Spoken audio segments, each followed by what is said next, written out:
Señor, una vez más te damos las gracias por juntarnos con el deseo de escuchar tu voz, de conocer tu palabra, las cosas preciosas que hay en ella. Rogamos por el estudio del Evangelio de Juan, que podamos sacar provecho para nuestra vida, para nuestro entendimiento y también para ayudar a otros a conocerte a ti, así como tú te has dado a conocer a nosotros. Te damos las gracias, quedamos en tus manos, lo hacemos todo en el nombre santo de nuestro Salvador, el Señor Jesucristo. Amén, Señor. Muy bien. Vamos a leer nuevamente el capítulo 1 del Evangelio de Juan. Ahora va a leer más cortito hasta el verso 14. Dice así, Evangelio de Juan, capítulo 1, verso primero. En el principio era el verbo, y el verbo era con Dios, y el verbo era Dios. Este era en el principio con Dios. Todas las cosas por él fueron hechas, y sin él nada de lo que ha sido hecho fue hecho. En él estaba la vida, y la vida era la luz de los hombres. La luz en las tinieblas resplandece, y las tinieblas no prevalecieron contra ella. Hubo un hombre enviado de Dios, el cual se llamaba Juan. Este vino por testimonio, para que diese testimonio de la luz, a fin de que todos creyesen por él. No era él la luz, sino para que diese testimonio de la luz. Aquella luz verdadera que alumbra a todo hombre venía a este mundo. En el mundo estaba, y el mundo por él fue hecho, pero el mundo no le conoció. A los suyos vino, los suyos no le recibieron. Mas a todos los que le recibieron, a los que creen en su nombre, le dio potestad de ser hechos hijos de Dios, los cuales no son engendrados de sangre, ni de voluntad de carne, ni de voluntad de varón, sino de Dios. Y aquel verbo fue hecho carne, y habitó entre nosotros, y vimos su gloria, gloria como del unigénito del Padre, lleno de gracia y de verdad.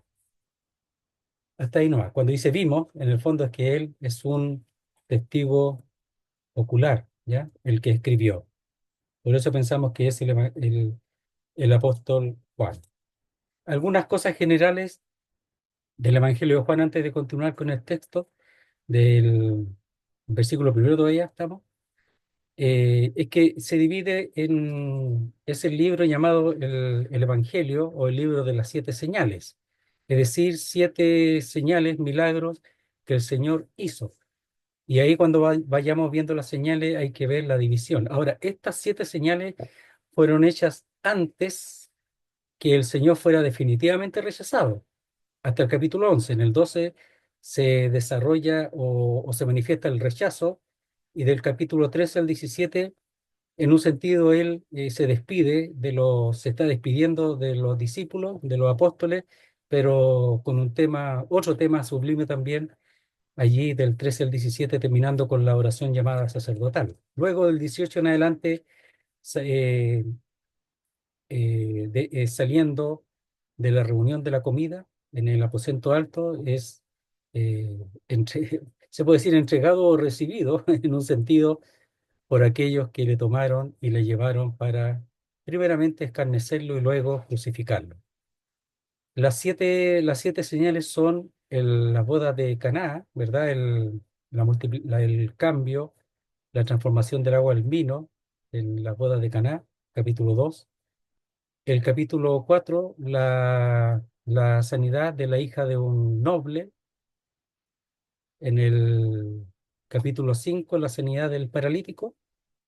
El capítulo 6, dos, hay dos que son primero la multiplicación de los panes, y luego cuando el Señor camina por el agua, cuando los discípulos ya se habían ido, Él caminó por el mar para encontrar a los discípulos. En el capítulo 9 está el milagro de la sanidad del ciego.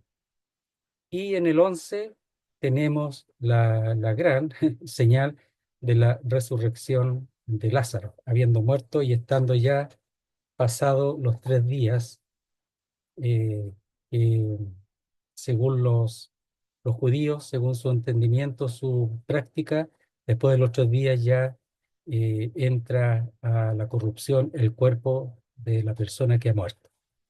Entonces, es el libro de las siete señales, son los siete milagros, lo pueden ver, capítulo 2, capítulo 4, 5, el 6 donde aparecen dos, el 9 y el 11. Bien, entonces sigamos con el capítulo uno y ahí vamos a ir diciendo algunas cosas se quedan en el tintero, se pueden ir diciendo en algún momento también, para nuestra ayuda. Verso primero, capítulo uno. Dijimos, en el principio era el verbo y el verbo era con Dios. Ahí quedamos. Entonces ahora vamos a tratar de desarrollar ese era con Dios. ¿Qué significa? Ya, el término se puede traducir cara a cara o era hacia Dios. Incluye las ideas de presencia y relación íntima. O sea, estaba tan cerca de él, estaba cerca. Actividad, incluso en cuanto a la actividad creativa. Esta expresión que era con Dios, que en el fondo es cerca de Dios, expresa cercanía combinada con un sentido de movimiento hacia Dios, lo que indica una relación activa. El Logos y Dios no solo existen el uno junto al otro, sino que están unidos por una relación viva y estrecha, comunión que a su vez denota que son dos personalidades distintas. Entonces aquí, cuando dice en el principio era el verbo y el verbo era con Dios, está diciendo que el verbo le está dando una distinción. Y ahí es donde algunos, en la frase siguiente, en la oración siguiente, dicen que era otro Dios. Pero la distinción es en cuanto a persona, porque Él es el verbo y Dios es el Padre. Entonces, el Padre y el Hijo. Esa es la distinción. Si hay una distinción porque dice que está cerca, ¿verdad? Eh, que está dirigido hacia Dios, porque ese tiene la idea de movimiento también, esa palabra igual que otra, y otra preposición, esta es una preposición que también tiene idea de movimiento igual que otro que también se traduce hacia. También tiene la idea, una preposición que tiene la idea de movimiento hacia algo. Entonces, claro, son distintos, ¿ya? El problema es que aquí está hablando en cuanto a la relación de las personas, ¿ya? Las cuales son un mismo Dios, un solo Dios. Veamos un poquito otra descripción de era. El verbo era con Dios. Dice así, el verbo no podría ser Dios si no estuviese en la intimidad participativa de la vida divina. Entonces el verbo era Dios porque estaba cerca de Dios. O sea, participaba de la vida divina. Pero tampoco podría ser persona sin la relación de procedencia del Padre. Entonces es una persona porque procede del Padre como lo hemos visto en la primera parte.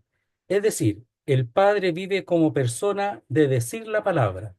Es decir, el Padre es persona porque se expresa a través del Hijo, que es el Verbo.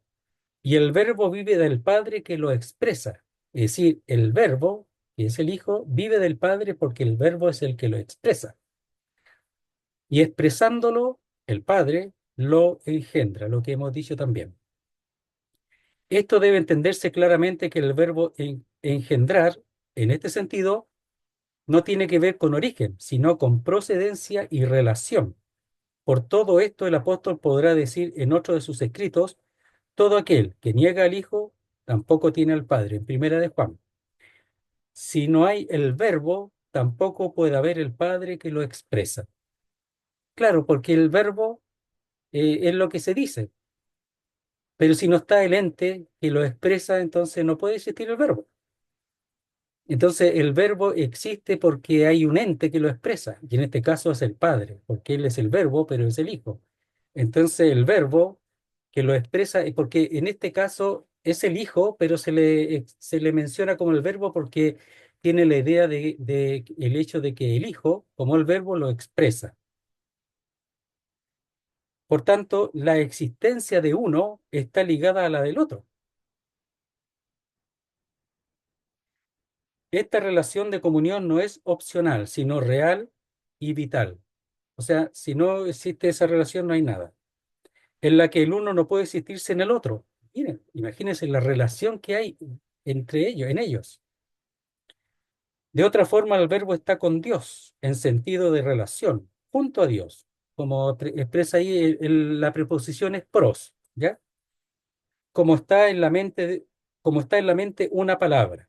A causa de esta unidad de naturaleza, todo el Padre está en el Verbo y todo el Verbo está en el Padre, en el sentido de naturaleza o de vida divina, como lo expresa aquí. Ninguno de los dos está fuera del otro, porque ninguno precede al otro en eternidad. Como lo hemos expresado ya, el Padre es eterno y solamente puede ser un Padre eterno si realmente existe un Hijo eterno. Ni lo excede en grandeza, ni lo supera en potestad, en cuanto a la vida divina, en cuanto a la vida divina. El Padre mayor es que yo está expresando que tiene una grandeza, tiene una austeridad como persona, pero como Dios no. Como Dios son exactamente iguales.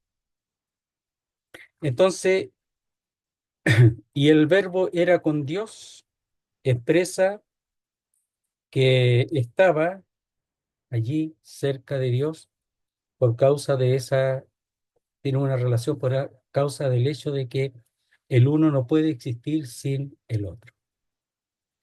Y el verbo era Dios.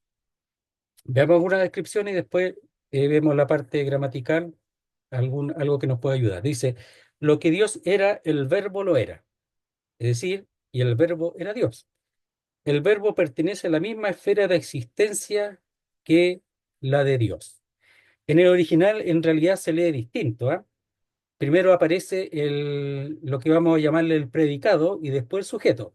Dice, y Dios era el verbo, y Dios era el verbo. Pero estando en ese orden, el sujeto normalmente es el que está articulado, el que tiene el artículo, el que está mencionado. Entonces, el verbo es el sujeto, era es el verbo, y Dios sería el predicado.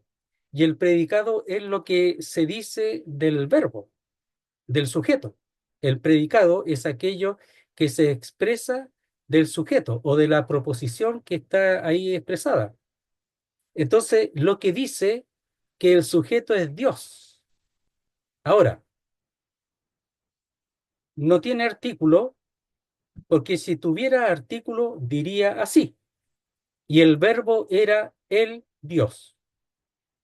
O sea, el verbo en esa expresión, si tuviera un artículo, por eso es excepcional lo que los hermanos han visto aquí y uno quisiera poder expresarlo. Dice, si tuviera artículo, diría, y el verbo era el Dios, o en el griego diría, y el Dios era el verbo. Es decir, estaría expresando que la persona del verbo, la segunda persona, era Dios y nada más. Y los otros, o sea, que él era Dios, solamente el verbo, que solamente que él sería todo. Y por eso algunos dicen que el verbo es el Padre, es el Espíritu ya, lo tiene a todos como uno. Seguramente lo sacan de ahí, no estoy seguro, pero algunos dicen que él es el Dios, ¿ya? Le ponen artículo y así dirían que el Hijo es el Padre y el Espíritu Santo, lo cual no puede ser porque no se hace la distinción. Entonces, por eso, ¿por qué no lleva artículo? Bueno, al no llevar artículo, en el idioma griego se usa el indefinido cuando no lleva artículo, normalmente. Entonces diría, y el verbo era un Dios, como algunos lo traducen. Pero el punto es ver la idea general, que está diciendo que cuando Dios no lleva artículo está hablando de la esencia, de la cualidad del verbo. Entonces, y el verbo era Dios. Está diciendo que el verbo era de la sustancia de Dios, que era el mismo Dios y que su calidad o cualidad es Dios, igual que el Padre y el Hijo. Entonces está hablando del hecho de que el verbo es Dios, está cerca de Dios y no solamente está cerca de Dios como persona, sino por el hecho de que es uno con Dios, como expresábamos antes en cuanto a la vida divina o a la naturaleza divina, de la cual nosotros también participamos según segunda de Pedro. Pero aquí dice, y el verbo era Dios. Está ahí hablando de la sustancia. del verbo. Está hablando de lo que es realmente el verbo. Y lo repito, que si le hubiera puesto un artículo, como algunos acusan que no lleva artículo, por tanto está hablando de que Él es un Dios, es simplemente de que diría que el verbo es el Dios y no hay más, como algunos también de alguna manera han interpretado. No sé si de aquí o de otro lado. Los unitarios, por ejemplo, dicen que Jesús es el Padre y el Hijo. No sé si lo sacan de aquí o de otro lado. Pero Dios no lleva artículo. Es, es sin artículo.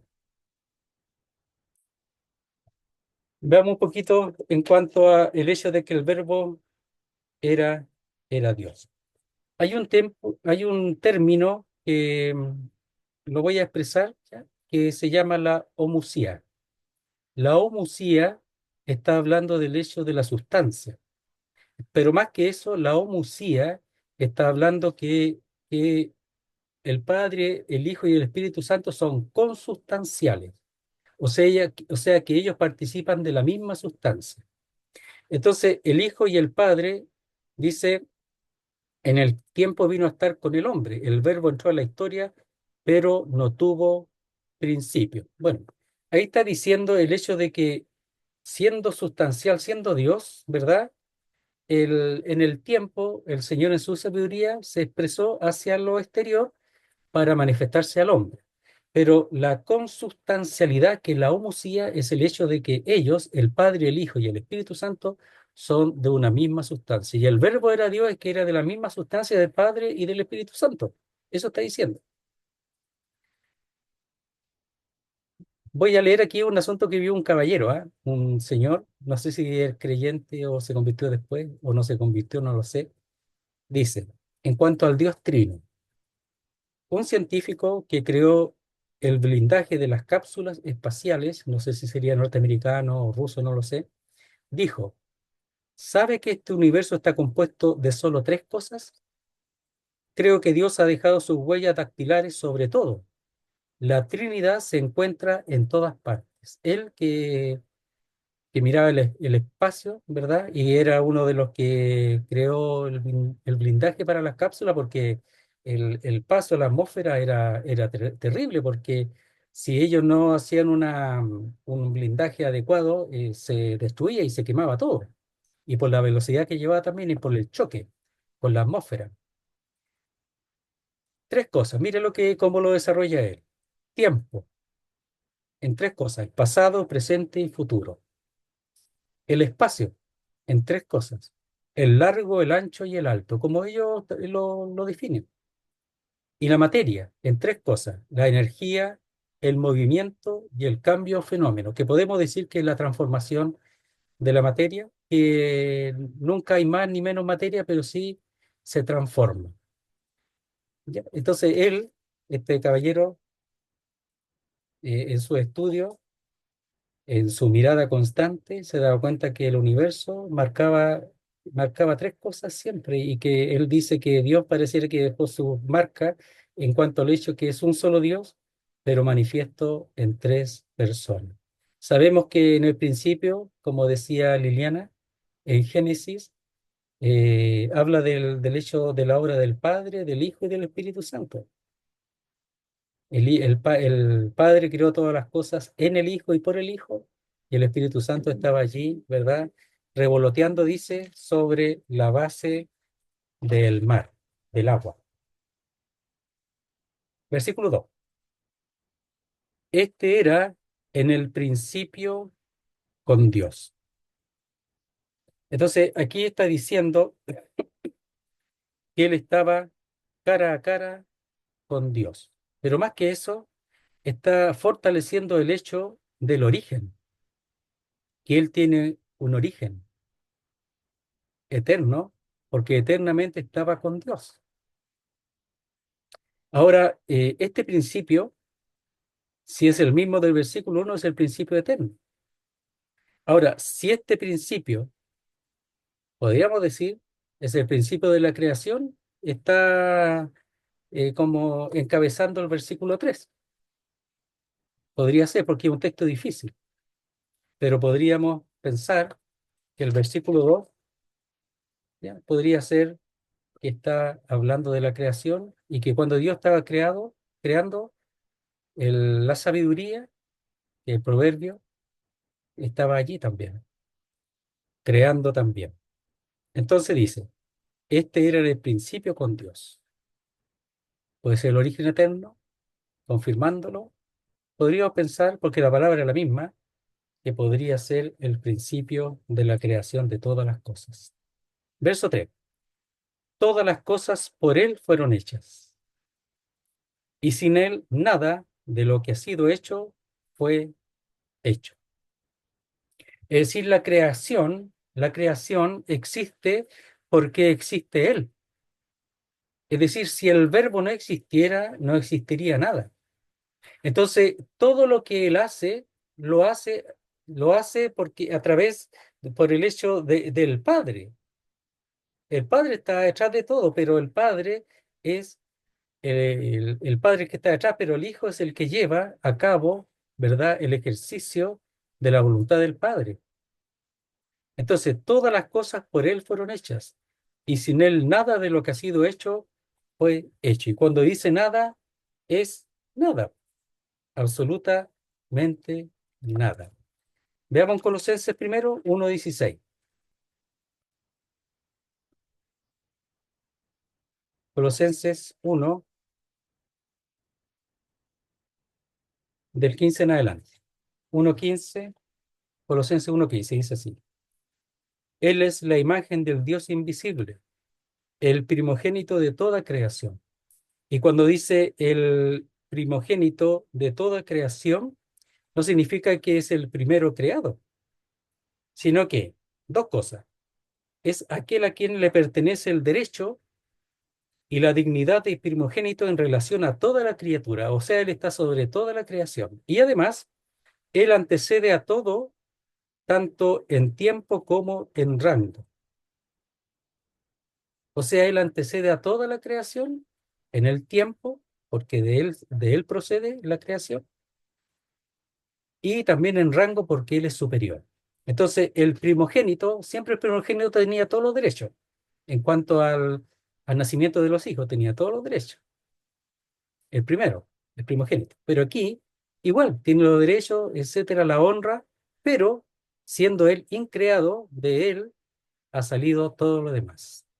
Entonces, él es la imagen del Dios invisible, primogénito de toda creación, porque en él, es decir, como medio, por eso es la creación de Dios, pero por medio del Hijo. Y sin el Hijo no existiría nada, sin el Verbo, porque en él fueron creadas todas las cosas, las que hay en los cielos y las que hay en la tierra, visibles e invisibles, las que se ven y las que no vemos. Sean tronos, sean dominios, sean principados, sean potestades, todo fue creado por medio de él y para él. Aquí aparentemente está expresando las cosas invisibles principalmente. Y él es antes de todas las cosas. Por eso hay que ver lo que hay en todo el contexto. Por eso dice, y aquí confirma el hecho que la primogenitura no es que él sea uno más de la creación. Y él es ante o delante de todas las cosas, y todas las cosas en él subsisten o tiene su cohesión. O sea, las cosas que creó, no las creó y se fue, y las dejó ahí que pase lo que pase. No, él está ocupado de toda la creación, por eso él se ocupó de nosotros, pero él está ocupado de toda la creación porque en él mantienen la cohesión y funcionan, subsisten. En él. Él está sosteniendo todo. ¿Quién? El Hijo. No solo creó, sino que sostiene.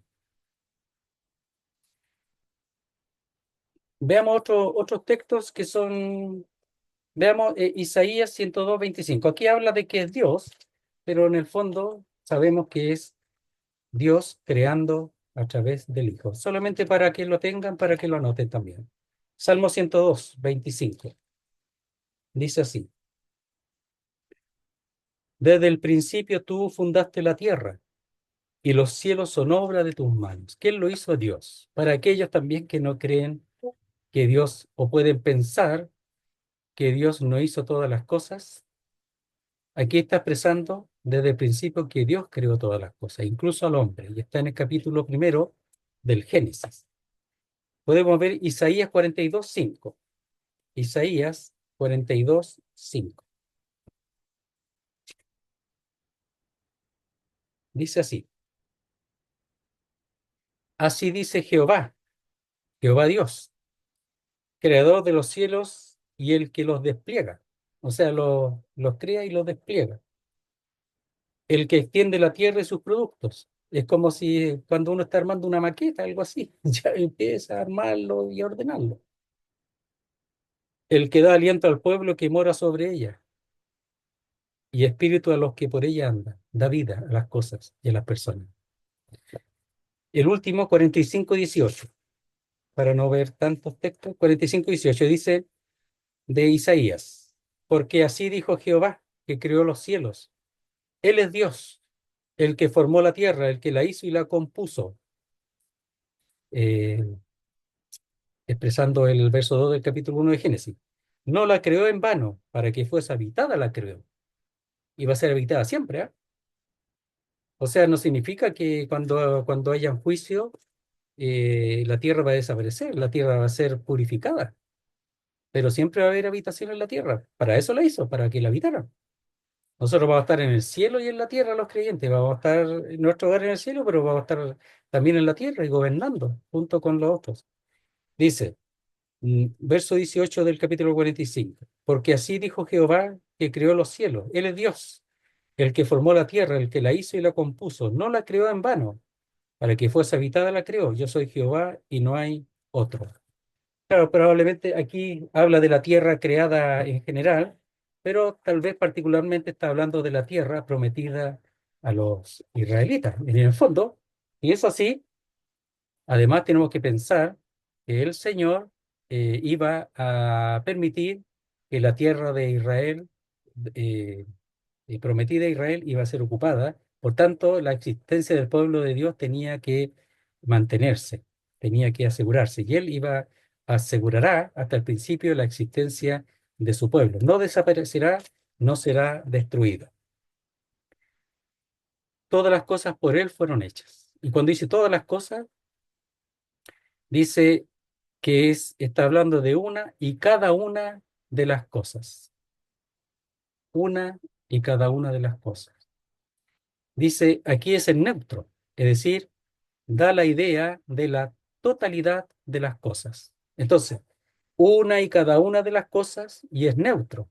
Y da la idea, el hecho de ser neutro, de la totalidad de las cosas. Porque si fuera en masculino, en femenino, etcétera, serían ciertos, pero en neutro está hablando de todas las cosas creadas. Una y cada una de las cosas. Una por una, todas las cosas creadas por el Hijo. Dice por Él, es decir, mediante Él. Es decir, sin Él, ninguna cosa, si Él no fuera el mediador del creador de todas las cosas, ¿ya? Después dice que nada de lo que sí ha hecho sería hecho. Veamos primero a los Corintios 8:6.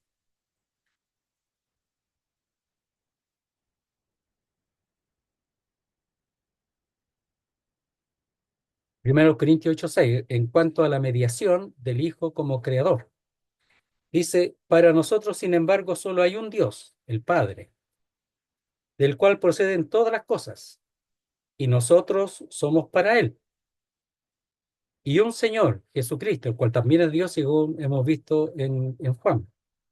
Y un Señor, Jesucristo, por medio del cual son todas las cosas, y nosotros por medio de Él. Entonces dice, todas las cosas por Él fueron hechas, es decir, por medio de Él. Veamos también el Salmo 33:6.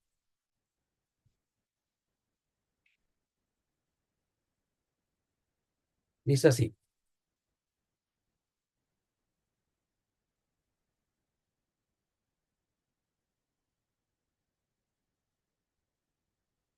dice,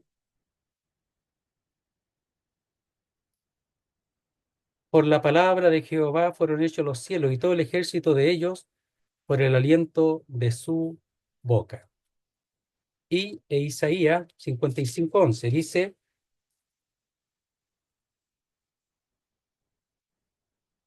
porque del 10 y 11 dice, porque como desciende de los cielos la lluvia y la nieve y no vuelve allá, sino que riega la tierra y la hace germinar y producir y da semilla al que siembra y pan al que come, así será mi palabra que sale de mi boca. No volverá a mí vacía, sino que hará lo que yo quiero y será prosperada en aquello para que la envíe. Es decir, a través de la palabra. Y algunos enseñan que cuando dice sea la luz, etcétera, es el Hijo que está expresando. Algunos enseñan eso. Habría que verificarlo y no es imposible porque Él es el mediador de la creación de todas las cosas. Fueron hechas, mediante Él o por Él fueron hechas, o llegaron a existir, o llegaron a ser, o comenzaron a existir. O sea, sin Él, nada, ninguna de las cosas comenzaron a existir. Y sin Él, es decir, si Él no existiera, nada de lo que ha sido hecho fue hecho. Nada. No solo algunas cosas, sino nada de lo que ha sido hecho fue hecho si Él no existiera. Dice, y sin Él, es decir, ninguna cosa fue creada sin Él, ni una que ha sido hecho. Entonces, leamos alguna descripción. Dice, en cuanto al Hijo, no solo se trata de instrumentalidad creadora, o sea, el medio, sino de acción originante en Él mismo de cuanto existe. Es verdad que Él es el mediador, pero Él también es Dios. Y en Él dice, sino de acción originante de Él. Él es el origen de todas las cosas, de cuanto existe. Las cosas fueron creadas en Él, que sustenta lo creado y lo hace realidad, pero también como medio creador, ya que el apóstol Pablo enseña que todo lo creado tuvo existencia por medio de Él, siendo además destinatario de cuanto ha sido creado, que es para Él, lo que leímos en Colosenses, que todo es para Él también. Él es el primogénito de toda creación. La construcción en el texto griego, al ser un predicado sin artículo, no se puede referir a origen, en el sentido de la primera criatura creada, sino la causa, como vimos en Colosenses 1, Él es la causa de toda la creación y razón de ser de la misma. Él antecede a todo en tiempo como en rango, como lo vimos ahí también y lo sacamos acá. La vida biológica, la humana y la angélica son resultantes de la acción vital de aquel que no solo tiene vida, sino que es esencialmente vida en él mismo. Por eso dice, en él estaba la vida y la vida, va a decir después, y la vida era la luz de los hombres, porque él es vida. Entonces, la creación de él es la acción originante en él mismo de cuanto existe, como hemos leído. Entonces, él como medio, pero también como origen de vida, es el creador de todo. Y sin él, dice, nada, absolutamente nada, dice, ninguna cosa fue creada sin él, ninguna. O ni una que ha sido hecha. Ninguna que ha sido hecha fue hecha sin él. Aquí Pablo solamente como un agregado eh, relativo a la gramática, a la forma de cómo escriben los judíos, porque Juan era judío, y esto lo usa mucho en la forma de escritura de los judíos, la semántica que le llaman la forma de escribir, es que él usa el paralelismo antitético que se llama, que habla de un positivo, algo positivo con algo negativo. Por ejemplo, para que eso nos ayuda a mirar con una mentalidad un poquito distinta y nos ayuda en las frases que nosotros encontramos, que dice, esto no existe si él no estuviera, o esto existe o esto si él no estuviera no existiría, o yo no sería si no fuera por él, etcétera. Aquí dice, todas las cosas por él fueron hechas, en lo positivo. Y sin él, la parte antitética, o sea, si él no estuviera, la parte negativa, nada de lo que ha sido fue hecho. Hecho fue hecho. Entonces, esa es la forma semítica, antitética, que una cosa con la otra se contrasta para fortalecer la parte positiva, especialmente. Entonces, todas las cosas por Él fueron hechas. De tal manera que sin Él nada de lo que ha sido hecho fue hecho.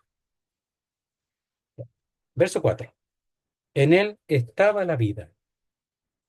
Por eso en Él es origen creativo. Y la vida era la luz de los hombres. Entonces, aquí está avanzando un poco más porque está hablando de la vida que crea, de la vida creativa, pero también está hablando de la vida creativa en cuanto a la nueva creación. Está aquí, en este versículo. Entonces dice, en él estaba la vida. Entonces, no es una vida que es delegada o dada por el Padre, sino que en él mismo, por naturaleza, estaba la vida, porque él es Dios. Entonces, en él estaba la vida. No es algo que recepcionó del Padre, sino que eternamente. Igual que el Padre, siendo eterno, en él está la vida siempre, eternamente. Y por eso que él puede crear y puede recrear. Entonces, en él estaba la vida, es que él era vida o la vida era. El verbo no solo tiene vida, sino que es vida. Es decir, la vida y el verbo son inseparables. Mire, veamos algún texto. Veamos ahí en 1 de Juan 5, 11 y 12 para que nos ayude un poquito. 1 de Juan 5, 11 y 12. Dice así.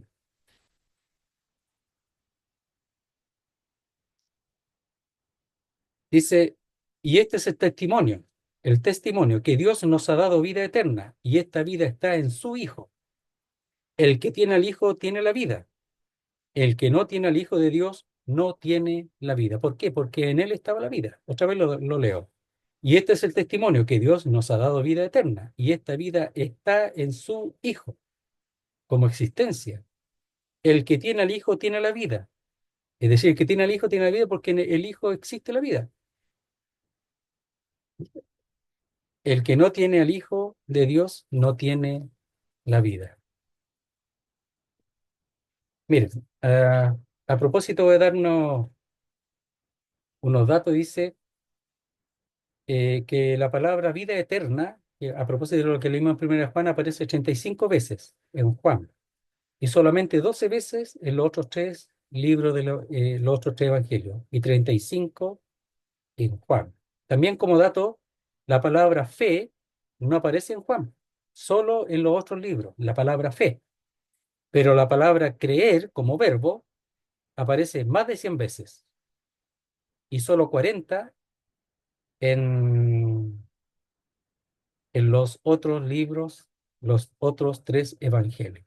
Entonces, la vida eterna y creer, por eso son los términos más comunes o más importantes aquí, es creer y vida eterna. Eso como dato, aparte. Entonces, la palabra fe no aparece, sino me parece que Juan tiene mucho que ver con el hecho de la acción de creer en este verbo. Entonces dice, en él estaba la vida, y la vida era la luz de los hombres. La palabra vida aparece 36 veces en Juan y 13 en Primera de Juan. Entonces aparece muchas veces la palabra vida. Ahora, lo que hay que ver en vida aquí, que el artículo no aparece. Entonces dice, en él era vida. Y más literalmente, en el griego dice, en él vida era. Entonces dice, sin artículo, atendiendo con ello a la vida en su esencia y plenitud infinita. Está hablando de eso, que en él no es que estaba la vida que recibió ya de alguien, sino nosotros podemos recibir vida, pero él no, porque en él dice, en su esencia y plenitud, en él era vida. Entonces, otra vez lo repito, es que es sin artículo. Y dice, atendiendo con ello a la vida en su esencia y plenitud infinita. Lo mismo que en el capítulo primero, cuando dice, y el verbo era Dios, ¿verdad? Dijimos que cuando dice que el verbo, el sujeto y el predicado de Dios, y está hablando de la esencia del verbo, que es el sujeto, y por eso está sin artículo, porque habla de la esencia del verbo. Dice, el verbo era en sí mismo vida, él era Dios. Don José, podríamos decir que, disculpe, que la vida y la luz son como las cualidades del verbo. ¿Cómo? La vida Podemos decir que la vida y la luz son las cualidades del verbo, son las en este cualidades caso, esenciales del verbo. ¿Ya? Y esenciales, claro. la luz se puede decir que es en cierto modo una explicación o un sinónimo de la vida, ¿ya? Porque en el fondo lo expresa porque después va a hablar de las tinieblas y de la luz. Pero son cualidades, claro, po, porque la cualidad es lo que hay en esencial en esa. Por ejemplo, las cualidades de una persona, ¿no? Esta persona es bondadosa. ¿Ya? Exceptuando lo que es el pecado, ya, pues, esta persona es bondadosa.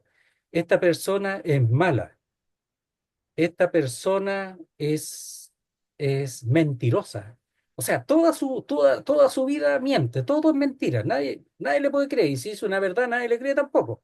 ¿Ya? Y la persona bondadosa siempre está buscando cómo ayudar dentro de sus posibilidades. Y la persona mala siempre va a buscar cómo sacar provecho en la oscuridad de hacer su maldad a las otras personas, porque eso es malo, en esencia es malo, ¿ya? Por ejemplo, el diablo, ¿qué en esencia? Dice que es mentiroso y es homicida desde el principio. Entonces, la esencia del diablo, ¿qué es? Mentiroso y homicida, eso es, po, ¿ya? Y etcétera. Entonces, el verbo era en sí mismo vida, en quien permanecía de manera continua. ¿Por qué?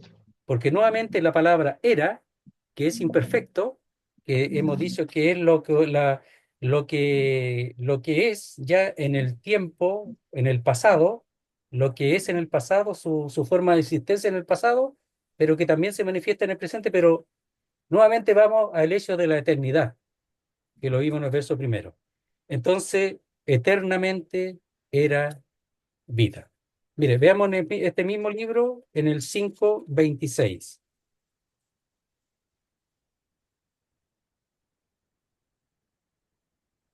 ¿Quién podría hacer esta comparación?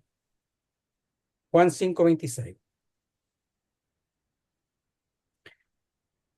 Verso 25, veámoslo primero. Dice, de cierto os digo, viene la hora y ahora es, cuando los muertos oirán la voz del Hijo de Dios, y los que la oyeren vivirán. ¿Y por qué? Porque como el Padre tiene vida en sí mismo, así también ha dado al Hijo tener vida en sí mismo. En él estaba la vida. Entonces, por eso el resto del libro desarrolla los primeros 18 versículos. Entonces, esos términos, ¿verdad? En el prólogo lo va desarrollando. De aquí, ¿quién podrá decir? Así, porque como el Padre, de la misma manera como el Padre es un comparativo, tiene vida en sí mismo, así también ha dado al Hijo el tener vida en sí mismo. No dice que le dio vida al Hijo, sino le ha dado al Hijo el tener vida en sí mismo, porque Él es Dios, igual que el Padre, y eterno. Entonces, en Él estaba la vida, es decir, en Él la vida como esencia, como cualidad, como hemos oído a Katy, y como plenitud que lo llena a Él. Dice él, eso es en su existencia, es vida, es Dios, es vida, y también es luz en el sentido de su operación en la oscuridad de las tinieblas, que después sabemos que es el pecado.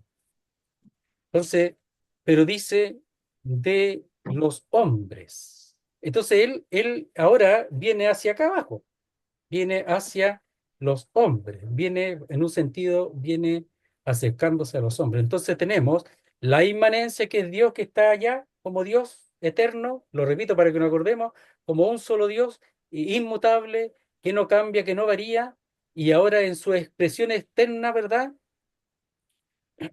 Hacia los hombres, ¿verdad? Como lo dijimos, como una, como en el sentido trascendente, externo hacia afuera, ahora la vida se manifiesta hacia el hombre, a través del Hijo, el cual es eternamente Dios, el cual es vida en sí mismo, eternamente como esencia, sustancia, como cualidad. Entonces, era la luz de los hombres. La luz aparece 23 veces en Juan, lo digo como dato nomás, porque son las palabras que más aparecen, y 6 veces en Primera de Juan. Solamente vamos a ver Mateo 4:15, para verlo a él como luz también, no solamente en Juan, sino afuera también, porque no es que no lo exprese afuera, pero en los otros libros, pero en Juan lo desarrolla muchísimo más y más profundamente. Verso 15 del capítulo 4 de Mateo, Mateo 4:15, dice así, Mateo 4:15: tierra de Zabulón y tierra de Neftalí, camino del mar al otro lado del Jordán, Galilea de los gentiles. El pueblo asentado en tinieblas vio gran luz. Aquí está el contraste. Asentado en tinieblas vio gran luz. Y a los asentados en región de sombra de muerte, luz les resplandeció. ¿Cuándo? Cuando vino el Señor, cuando comenzó él su ministerio. Cuando comenzó Mm. su ministerio. Por eso dice el 17. Desde entonces comenzó Jesús a predicar, comenzó su ministerio y a decir: arrepentidos porque el reino de los cielos se ha acercado. Tuvo una lucha con las tinieblas, que es el diablo, previamente la tentación, triunfó y ahora él se manifiesta como la luz al mundo. En contraste con el diablo que solamente ha traído la oscuridad y la muerte. Por supuesto, responsabilidad del hombre que le dejó entrar. Entonces, el pueblo asentado en tinieblas vio gran luz y a los asentados en región de sombra de muerte, dice, luz les resplandeció. ¿Ya? Y en Juan 8:12 también aquí lo podemos ver después, que Él es la luz del mundo. Entonces, Él ahora es el que ilumina en la vida, y la luz ilumina al hombre, ¿ya? Que es, se puede decir, la vida que trae a los hombres. Verso 5 explica la luz. Dice: la luz en las tinieblas resplandece, y las tinieblas no prevalecieron contra ella. Entonces, la luz tiene un poder superior, pero también algunos expresan que las tinieblas no las comprendieron. Pero las dos cosas son reales, pero sí es verdad que si uno prende una luz en donde hay oscuridad, las cosas se ven, prevalece la luz. Entonces vamos a ver, la luz en las tinieblas resplandece. Podemos decir que la luz persiste en dar luz en las tinieblas, o aún en las tinieblas, la luz persiste en dar luz, no la apaga. Por eso, lo más probable es que aquí tenga que ver con el hecho que la luz prevalece, pero el hombre sigue en tinieblas si no permite que la luz entre. Veamos en el mismo Juan, pero en el capítulo 3, antes de seguir allí. Dice así: y esta es la condenación, que la luz vino al mundo. ¿Quién es? El Verbo, el Hijo. Y los hombres amaron más las tinieblas que la luz, porque sus obras eran malas. Ellos vieron la luz y no la quisieron. No es que la luz no ilumine, ilumine, pero ellos no la quieren y la rechazan. Mm. Porque todo Mm. aquel que hace lo malo aborrece la luz y no viene a la luz para que sus obras no sean reprendidas. ¿Ya? Entonces, el hombre pecador que no quiere la luz, que es la persona del Hijo, ¿verdad? No va a él, pues, porque no quiere que sus obras sean reprendidas porque son malas. Entonces, la luz en las tinieblas resplandece. Pero hay algunos que seguramente no la comprendieron o no la quisieron, ¿verdad? Bien. Tiniebla aparece 8 veces en Juan y 6 veces en Primera de Juan. Entonces, Mm. resplandecer se refiere a la acción esencial, inherente y propia de la luz. La luz lo que hace es resplandecer. Dice, y no al efecto de la luz al iluminar a la gente, que usa otra palabra. Entonces, este tiene que ver con la acción esencial, inherente y propia de la luz, que resplandece en las tinieblas. Eso es lo que hace la luz. Entonces, al principio el Señor, ¿verdad? Separó la luz de las tinieblas. Hay una separación, hay una separación, hay una distinción. Por lo menos ahí la distingue. Dice, y las tinieblas no prevalecieron contra ella. Ahora, cuando las tinieblas no reciben la luz, ¿verdad? Hay una reacción, porque por eso está hablando aquí de personas que están en esas condiciones. Entonces, aquí hay personas que no quieren recibir la luz, que no quieren aceptar la luz. Por eso, algunos traducen, y me parece bien para dar el sentido, de esta manera. La luz en las tinieblas resplandece, o la luz persiste en dar luz. Mm. Y sin embargo, las tinieblas no prevalecieron contra ella. No la comprendieron, no la entendieron, no la recibieron. Puede ser. Entonces dice, las tinieblas del mundo satánico que va en contra de Dios, pero que aquí está operando en las personas. O sea, el hecho de que el hombre esté en tinieblas es terrible porque en el fondo es la operación del diablo en las personas. Y las personas están permitiendo eso. Y algunas personas son engañadas pensando que son de Dios, teniendo una religión, pero no tienen vida, teniendo una buena actitud, pero no tienen vida. No tienen vida porque todavía el diablo es el que opera en sus vidas, porque las tinieblas tienen que ver con el pecado, pero con una operación diabólica del diablo. El mundo satánico que va en contra de Dios, todo lo que es las tinieblas. Prevalecieron contra ella. Dice, encierra la idea de aferrarse a algo para llegar a poseerlo, obtener, aferrarse con la mente, comprender, aprender, o sea, recibir, vencer, dominar, sorprender, sofocar, apoderarse, alcanzar, acoger, recibir, aceptar.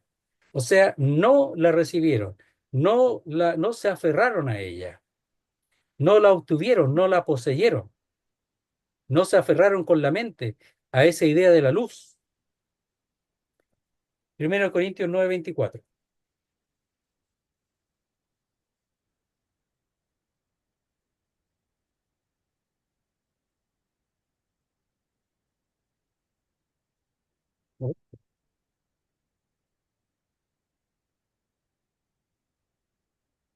Dice, ¿no sabéis que los que corren en el estadio, todos a la verdad corren?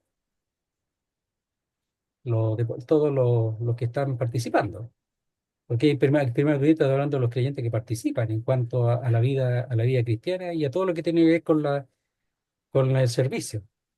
Pero Mm. uno solo se lleva el premio, corred de tal manera que lo obtengáis. Ahí está la palabra.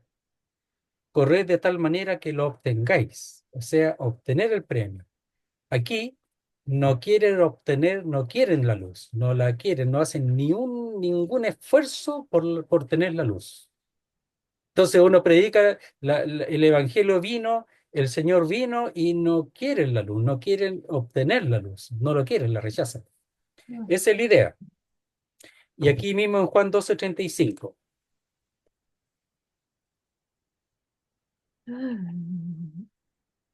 ya va a ser lo último este versículo, dice así, 12:35 dice,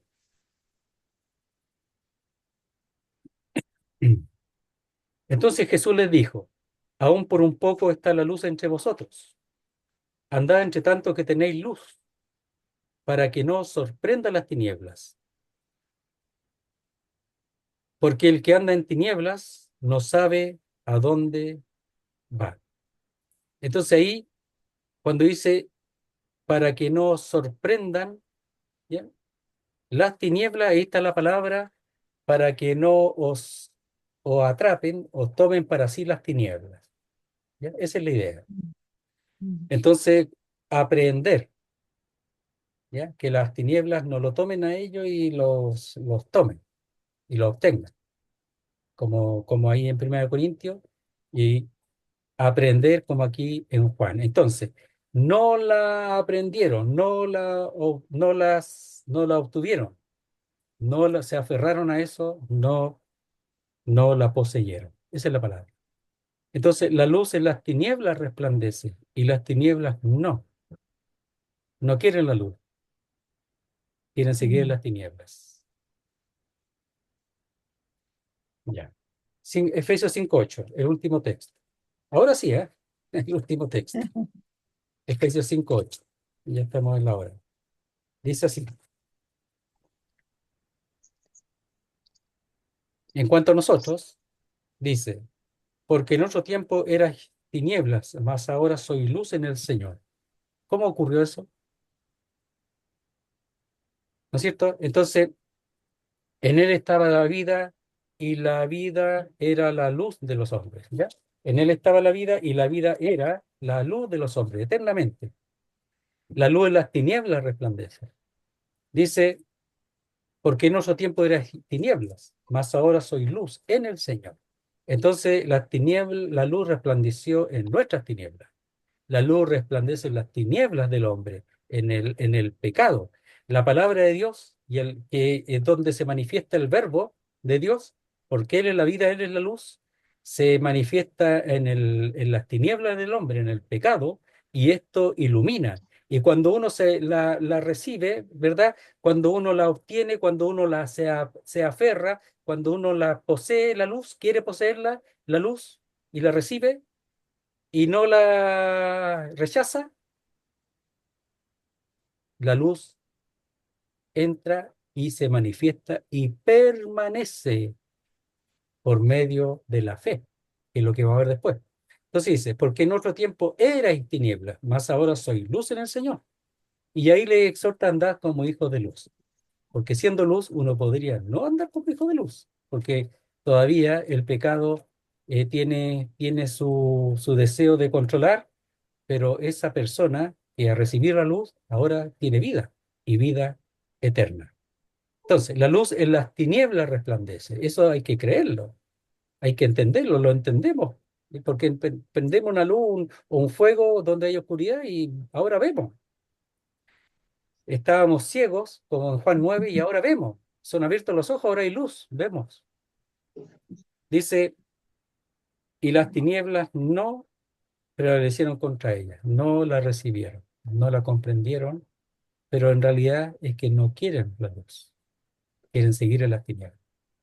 Entonces cualquiera que quiera la luz tiene que desear la luz, reconociendo que está en tinieblas, en sus pecados, y que el Hijo ha venido para perdonar los pecados y para dar luz a los que están todavía en oscuridad, es decir, todavía sometidos bajo aquel que es el Dios de las tinieblas, que es el que tiene el control de la oscuridad, que es el diablo.